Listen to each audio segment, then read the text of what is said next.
All right, of course, tomorrow is going to be that weather impact alert, but this entire week is what's known as Severe Weather Awareness Week. Today's topic is flooding, so let's cover a few of those topics. Of course, you've heard it a million times.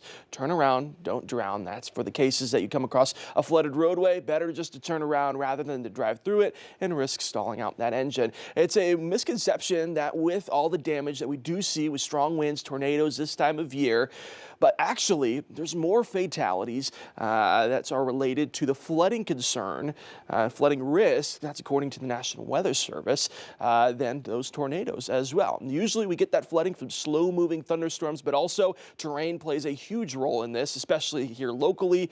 Those low-lying areas are definitely flood risk, flood prone this time of year. We'll be providing those updates on Severe Weather Awareness Week the rest of this week. Of course, tomorrow is going to be a weather impact alert day due to the chances for some severe weather back into the forecast. This afternoon, not too bad. Lots of cloud coverage out there right now. A few spots, though, seeing some peaks of sunshine right now. I think as we continue throughout the evening hours, we see a lot more of that cloud coverage. Until then, upper 50s, low 60s.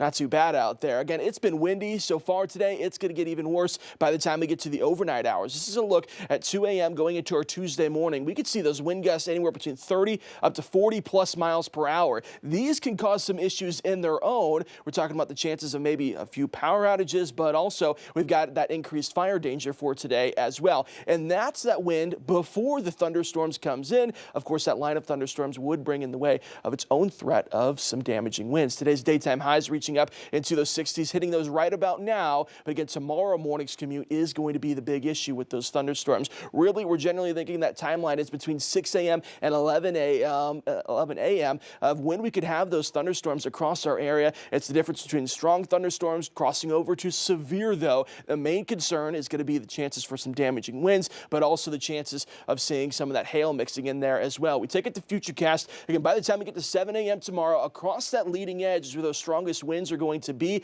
as that line pushes in northwest Arkansas and the River Valley. Again, take a look at that time up there. This is 8:30 tomorrow morning. Heavy rainfall, strong winds coming across the area. And again, by the time we get to the early afternoon, we're already done with that rainfall. So this is definitely a morning risk for tomorrow. Have to start thinking about that morning commute now before we get that severe weather across the area. Storm Prediction Center has increased our risk for tomorrow. Now everybody has that level 2 slight risk. Parts of southern LaFleur County have that level 3 enhanced risk. Now, greater parts of the state, southeastern parts of the state have that higher risk. Here's a look at those hazards. Again, really all threats at play. The main concern will be some winds anywhere between 60 to 70 miles per hour tomorrow morning, but also a low-end tornado risk. After the storms are done, though, Tuesday night into Wednesday, we could see just a few snowflakes across northwest Arkansas and the River Valley as that cold air starts to filter in. Northwest Arkansas over the next 7 days looks like this. Weather impact alert for us on Tuesday. Again, those storms isolated to the morning hours. Then that cold air filters in behind that system. Good news is